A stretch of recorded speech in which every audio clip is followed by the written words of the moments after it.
ಓಂ ಶ್ರೀ ಗುರು ಬಸವಲಿಂಗಾಯ ನಮಃ. ಸರ್ವರಿಗೂ ಶರಣು ಶರಣ. ಅಷ್ಟಾವರಣಗಳನ್ನು ಕುರಿತಾಗಿ ಇಷ್ಟು ದಿವಸ ತಿಳ್ಕೊಂಡಿದ್ದೀವಿ. ಅಂತರಂಗದ ಅಷ್ಟಾವರಣಗಳು, ಬಹಿರಂಗದ ಅಷ್ಟಾವರಣ ಎರಡೂ ಇರಬೇಕು ಅಂತಕ್ಕಂಥದ್ದು ಶರಣರ ನಿಲುವಾಗಿತ್ತು. ಈಗ ಎಲ್ಲ ಧರ್ಮೀಯರು ಕೂಡ ಬಹಿರಂಗದ ಆಚರಣೆಗಳ ಕಡೆಗೆ ಗಮನ ಕಡಿಮೆ ಮಾಡಿದ್ದಾರೆ. ಎಲ್ಲ ಧರ್ಮಗಳು ಕೇವಲ ಬಹಿರಂಗದ ಆಚರಣೆ ಕಡಿಮೆ ಮಾಡಿದ್ದಾರೆ ಅಂತಲ್ಲ, ಅಂತರಂಗದಲ್ಲಿಯೂ ಕೂಡ ಆ ತತ್ವವನ್ನು ಅಳವಡಿಸ್ಕೊಳ್ಳತಕ್ಕಂಥದ್ದು ತುಂಬಾ ಕಡಿಮೆ ಆಗಿದೆ. ಧರ್ಮವೇ ಬೇಡ, ಧರ್ಮದ ಅಗತ್ಯ ಇದೆಯಾ ಅನ್ನೋ ಪ್ರಶ್ನೆ ಕೆಲವರನ್ನು ಕಾಡ್ತಾ ಇದೆ, ಕೆಲವರನ್ನು ಮೂಡಿದೆ, ಏನೇನೋ ಆಗಿದೆ.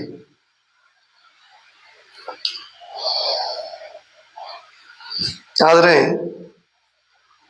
ನನ್ನ ವೈಯಕ್ತಿಕ ಜೀವನದಲ್ಲಿ ಹೇಳಬೇಕು ಅಂದ್ರೆ, ಧರ್ಮ ಮಾರ್ಗಕ್ಕೆ ಬರದೆ ಹೋಗಿದ್ರೆ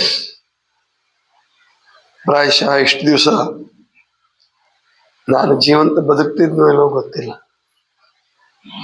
ಹಾಗೆ ಧರ್ಮ ಮಾರ್ಗಕ್ಕಿಂತ ಅದ್ಭುತವಾದ ಶಕ್ತಿ ಇದೆ, ಪರುಷ ಅಂತ ಕರೀತಾರೆ.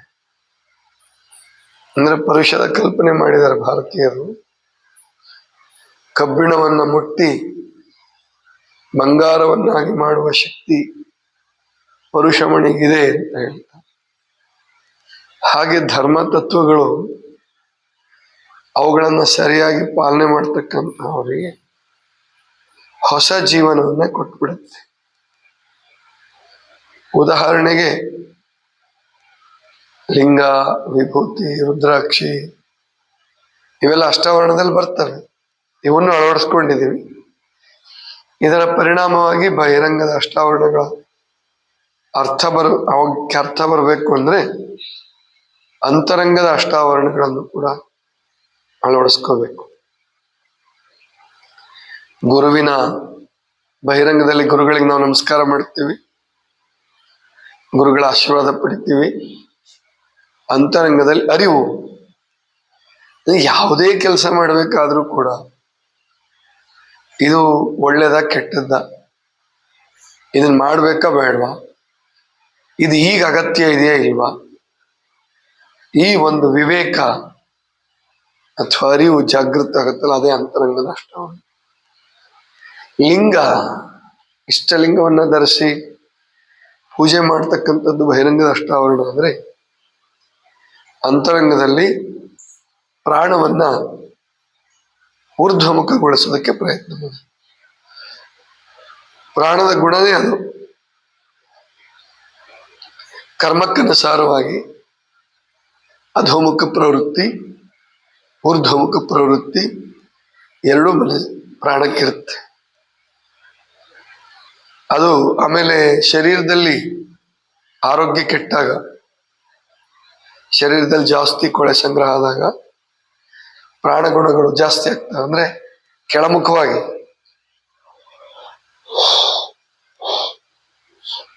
ಪ್ರಯಾಣ ಮಾಡ್ತಾನೆ. ಈಗಿನ ಕಾಲ ದುರಂತ ಏನಾಗಿದೆ ಅಂದ್ರೆ, ಅಥವಾ ಹಿಂದೇನೋ ಇತ್ತು ಅದು, ಔಷಧಿಗಳನ್ನು ತೆಗೆದುಕೊಂಡು ಸರಿಪಡಿಸ್ಕೊಂತೀವಿ ಅನ್ನೋ ಭ್ರಮೆಗೆ ಬಿದ್ದು ಪ್ರಾಣವನ್ನ ಇನ್ನೂ ಅಧೋಮುಖ ಪ್ರವೃತ್ತಿಗೆ ಮನುಷ್ಯ ತಗೊಂಡೋಗ್ತಾ ಇದ್ದಾನೆ. ಕೊನೆಗೆ ಬರ್ತಾ ಬರ್ತಾ ದುಶ್ಚಟಗಳು ದುರ್ಗುಣಗಳಿಗೂ ಕೂಡ ಆಸ್ಪದ ಮಾಡಿಕೊಡುತ್ತೆ.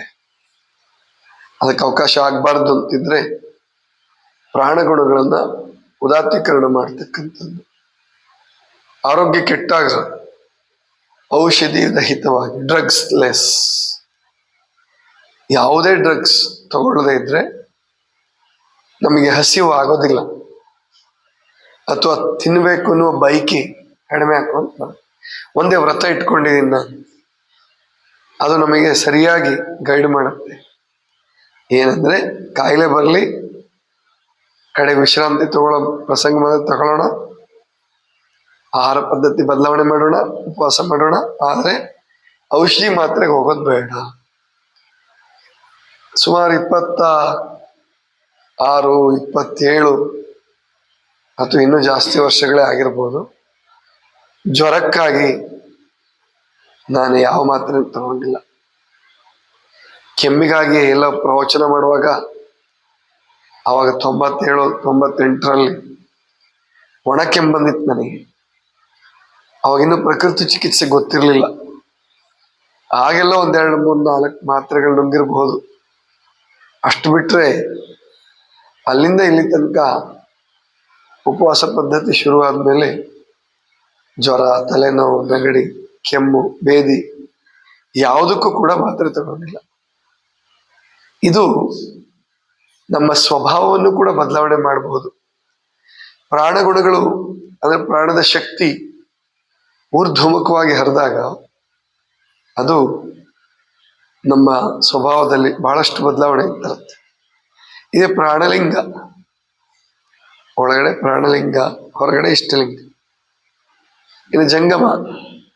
ಹೊರಗಡೆ ಗುರು ಹಿರಿಯರಿಗೆ, ಜ್ಞಾನಿಗಳಿಗೆ ಗೌರವ ಕೊಡ್ತೀವಿ, ಅವ್ರ ಸಲಹೆ ತಗೊಳ್ತೀವಿ, ನಮ್ಮ ಕೈಲಿ ಸಾಧ್ಯವಾದದ್ದು ಅವರಿಗೆ ದಾಸೋಹದ ರೂಪದಲ್ಲಿ ಮುಟ್ಟಿಸ್ತೀವಿ. ಇದು ಜಂಗಮ ಕ್ರಿಯೆ, ಜಂಗಮ ದಾಸೋಹ. ಒಳಗಡೆ ವಿವೇಕದ ಮಾತು ಕೇಳೋದು, ಸುಜ್ಞಾನದ ಮಾತುಗಳನ್ನು ಕೇಳೋದು. ಪ್ರತಿಯೊಬ್ಬ ವ್ಯಕ್ತಿಗೂ ಒಂದ್ಸಾರಿ ಮನಸ್ಸೆಳೆ ಹೇಳುತ್ತೆ, ಇದು ತಪ್ಪು, ನೀನು ಹೋಗ್ತಾ ಇರೋ ಮಾರ್ಗ ತಪ್ಪು, ಇವಾಗ ಇದು ನೀನೇನ್ ಮಾಡ್ತಾ ಇದೀಯಾ, ಈಗ ಔಷಧಿ ಮಾತ್ರೆಗಳನ್ನೇ ಅವಲಂಬಿಸ್ಕೊಂಡ್ರೆ ಎಷ್ಟು ತೊಂದರೆ ಆಗತ್ತೆ ಅಂದ್ರೆ, ಆಸ್ಪತ್ರೆಗೆ ಹೋಗ್ಬೇಕು, ಕ್ಯೂ ನಿಲ್ಬೇಕು, ಎಷ್ಟು ಸಮಯ ಹಾಳು. ಪ್ರತಿಯೊಬ್ಬರಿಗೂ ಸಾಕು ಅನ್ಸತ್ತೆ, ಆದ್ರೆ ವಿಧಿ ಇಲ್ಲ, ಗೊತ್ತಿಲ್ಲ, ಅಥವಾ ಗೊತ್ತಿದ್ರು ಮನಸ್ಸಿಲ್ಲ. ಇದನ್ನೇ ತಗೋಬೇಕು. ಇಲ್ಲಿ ನಾವು ಯಾವುದೇ ವಿಷಯದಲ್ಲಾದ್ರೂ ಸುಜ್ಞಾನವನ್ನು ಬಳಸಬೇಕು. ಕೆಲವು ಸಾರಿ ಹಿಂಗೂ ಆಗ್ಬೋದು. ಕೆಲವು ಸಾರಿ ನಾವು ಈ ಸಮಾಜದ ಪರಿಸರದ ಒತ್ತಡಕ್ಕೆ ಬಲಿಯಾಗಿ ವಾಮ ಮಾರ್ಗವನ್ನು ಹಿಡಿಯೋ ಪ್ರಸಂಗ ಬರಬಹುದು. ಆವಾಗ ಪರಮಾತ್ಮನೇ ನಮ್ಮ ಮೇಲಿನ ಅನುಗ್ರಹದಿಂದ ಅಂತಹ ಕೆಲಸಗಳು ಈಡೇರಲಾರ್ದಂಗೆ ಮಾಡ್ಬೋದು. ಅದನ್ನ ಅರ್ಥ ಮಾಡ್ಕೊಳ್ಳೋ ವಿವೇಕನಾದ್ರೂ ಬೇಕು. ಓ, ಇದು ನಿನ್ನ ಚಿತ್ತ, ನಾನ್ ಮಾಡ್ಬೇಕು ಅಂತ ಅನ್ಕೊಳ್ಬೋದು, ನಿನ್ನ ಇಚ್ಛೆ ಇಲ್ಲ, ಬಹಳ ಸಂತೋಷ ಅಂತ ಹೇಳಿ ನಾವು ಅದನ್ನ ಬಿಟ್ಕೊಡೋದಕ್ಕೆ ರೆಡಿ ಇರ್ಬೇಕು. ವಾಮ ಮಾರ್ಗವನ್ನ, ದುರ್ಮಾರ್ಗವನ್ನ ಹಿಡಿಯೋದಕ್ಕೆ ತಪಸ್ಸನ್ನು ಪರಮಾತ್ಮನೇ ತಪಸ್ತಾನೆ. ಅದನ್ನ ನಾವು ಸಂತೋಷದಿಂದ ಒಪ್ಕೋಬೇಕು. ಇದು ವಿವೇಕ ಅಥವಾ ಸುಜ್ಞಾನ. ಇದು ಅಂತರಂಗದ ಜಂಗಮ. ವಿಭೂತಿ ಅದು ನಾವು ಧಾರಣೆ ಮಾಡ್ತೀವಿ ಹಣೆ ಮೇಲೆ, ಕತ್ತಿಗೆ, ತೋಳಿಗೆ, ಕೈಗೆ ನಾವು ಧಾರಣೆ ಮಾಡ್ತಿರ್ತೀವಲ್ಲ, ಅದು ಅಂತರಂಗದಲ್ಲಿ ಸದ್ಗುಣ ಸಂಪತ್ತಾಗಿ ದುರ್ಗುಣಗಳನ್ನು ಸುಟ್ಟು ಸದ್ಗುಣ ಸಂಪತ್ತನ್ನ ಉಳಿಸ್ಕೊಳ್ತಕ್ಕಂಥ ವಿಭೂತಿ. ಆಮೇಲೆ ರುದ್ರಾಕ್ಷಿ. ರುದ್ರಾಕ್ಷಿ ಒಂದು ಕಾಳು, ಬೀಜ, ಅದೊಂದು ಹಣ್ಣು, ಬೀಜ, ಅದಕ್ಕೆ ಬಟ್ಟೆ ಹಾಕಿ ಗಟ್ಟಿಗೊಳಿಸಿ ಅದನ್ನು ನಾವು ಧರಿಸ್ತೀವಿ. ಅಂತರಂಗದಲ್ಲಿ ಅರಿವಿನ ಕಣ್ಣು, ಮೂರನೆಯ ಕಣ್ಣು, ಡಿವೈನ್ ಇಂಟ್ಯೂಷನಲ್ ಐ ಅಂತ ಕರೀತಾರೆ. ಪ್ರಾತಿಭಾಚಕ್ಷು ಅಂದ್ರೆ ಏನಾದ್ರೂ ಒಂದು ಪ್ರತಿಭೆ, ಸಂಗೀತ, ಸಾಹಿತ್ಯ, ಕಲೆ ಯಾವುದಾದ್ರೂ ಇರಲಿ, ಅವುಗಳನ್ನು ಅಳವಡಿಸ್ಕೊಳ್ತೀವಲ್ಲ, ಜೊತೆಗೆ ವಿಚಾರ ಮಾಡ್ತೀವಲ್ಲ, ವಿವೇಕ, ಅದರೂ ಕೂಡ ಮೂರನೇ ಕಣ್ಣಿಗೆ ಸಂಬಂಧಪಟ್ಟಿದ್ದೇನೆ. ಅದು ಅಂತರಂಗದ ರುದ್ರಾಕ್ಷಿ. ಇನ್ನು ಮಂತ್ರ, ಒಂದು ಮಂತ್ರವನ್ನು ಜಪ ಮಾಡ್ತೀವಿ, ಅದು ಯಾವುದಾದ್ರೂ ಇರಲಿ, ಇಷ್ಟ ಮಂತ್ರ ಇರಬೇಕು. ಸುಮ್ಮನೆ ಬೇರೆಯವ್ರಿಗೆ ತೋರಿಕೆಗಾಗಿ ಜಪ ಮಾಡೋದಲ್ಲ, ನಮ್ಮ ಸಂತೋಷಕ್ಕಾಗಿ, ಆನಂದಕ್ಕಾಗಿ ಜಪ ಮಾಡ್ತೀವಲ್ಲ, ಅದೇ ಮಂತ್ರ. ಕೆಲವು ಸಾರಿ ತತ್ವಗಳನ್ನು ಜಪ ಮಾಡ್ಬೋದು, ಅನುಷ್ಠಾನ ಮಾಡೋ ಪ್ರಯತ್ನ ಮಾಡ್ಬೋದು. ಇದು ಬಹಿರಂಗದ ಮಂತ್ರ. ಅಂತರಂಗದಲ್ಲಿ ಅನಾಹತನಾದವನ್ನು ಕೇಳುವಂಥದ್ದು ಧ್ಯಾನದ ಸಂದರ್ಭದಲ್ಲಿ, ಶಾಂತಿಯ ಸಂದರ್ಭದಲ್ಲಿ ನಮ್ಮ ಹೃದಯದಲ್ಲಿ ಒಂದು ನಾದ ಹೊಂಬತ್ತೆ. ಅದೇ ಅಂತರಂಗದ ಮಂತ್ರ. ಪಾದೋದಕ ಹೊರಗೆ ಪಾದ ಪೂಜೆಯನ್ನು ಮಾಡಿಯೋ ಲಿಂಗ ಪೂಜೆಯನ್ನು ಮಾಡಿಯೋ ತೆಗೆದುಕೊಳ್ತಕ್ಕಂಥದ್ದು ಪಾದೋದಕ. ಇನ್ನು ಅಂತರಂಗದ ಅಷ್ಟಾವರಣದಲ್ಲಿ ಕರುಣೆ, ವಿನಯ, ಸಮತೆಗಳನ್ನು ಅಳವಡಿಸ್ಕೊಳ್ತಕ್ಕಂಥದ್ದು ಅದು ಅಂತರಂಗದ ಪಾದೋದಕ. ಪ್ರಸಾದ, ಲಿಂಗಕ್ಕೆ ನೈವೇದ್ಯವಾದದನ್ನ ತೆಗೆದುಕೊಳ್ಳುವಂಥದ್ದು ಗುರುಗಳ ಹಸ್ತದಿಂದ ಮತ್ತು ಎಲ್ಲರಿಗೂ ಪ್ರಸಾದವನ್ನು ನೀಡಿ ಧನ್ಯತೆಯ ಮನೋಭಾವನೆಯಿಂದ ಉಳಿದ ಒಕ್ಕು ಮಿಕ್ಕ ಪ್ರಸಾದ ಅಂತ ಕರೀತಾರೆ. ಅದನ್ನು ಸ್ವೀಕರಿಸಿದ್ರೆ ಅದು ಬಹಿರಂಗದ ಪ್ರಸಾದ. ಸಿಕ್ಕಿದ್ರಲ್ಲಿ ತೃಪ್ತಿ, ಸಂತೋಷ, ಪರಿಣಾಮ ಅದು ಅಂತರಂಗದ ಪ್ರಸಾದ. ಹೀಗೆ ಅಷ್ಟಾವರಣಗಳನ್ನು ಅಳವಡಿಸ್ಕೊಂಡು ನಮ್ಮ ಜೀವನವನ್ನು ಪಾವನ ಮಾಡಿಕೊಳ್ಳೋಣ. ಈಗ ನೋಡಿ, ಮಳೆಗಾಲ, ಮಳೆ ಜೋರು ಬರ್ತಾ ಇದೆ. ಇವಾಗ ನಾವು ಮಳೆಯಿಂದ ರಕ್ಷಣೆ ಪಡೆಯೋದಕ್ಕೆ ಛತ್ರಿಗಳನ್ನು ಬಳಸ್ತೀವಿ, ರೈನ್ ಕೋಟ್ಗಳನ್ನು ಬಳಸ್ತೀವಿ ಅಲ್ವಾ? ಚಳಿಯಿಂದ ರಕ್ಷಣೆ ಪಡೆಯೋದಕ್ಕೆ ಸ್ವೆಟರ್ಗಳನ್ನು ಬಳಸ್ತೀವಿ.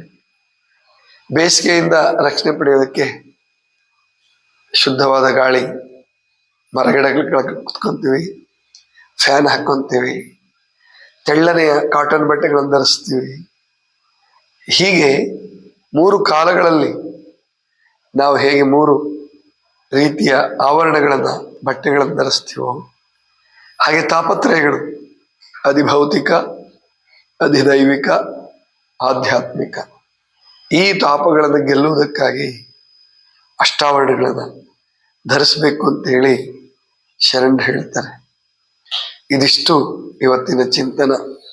ಸರ್ವರಿಗೂ ಶರಣು ಶರಣು.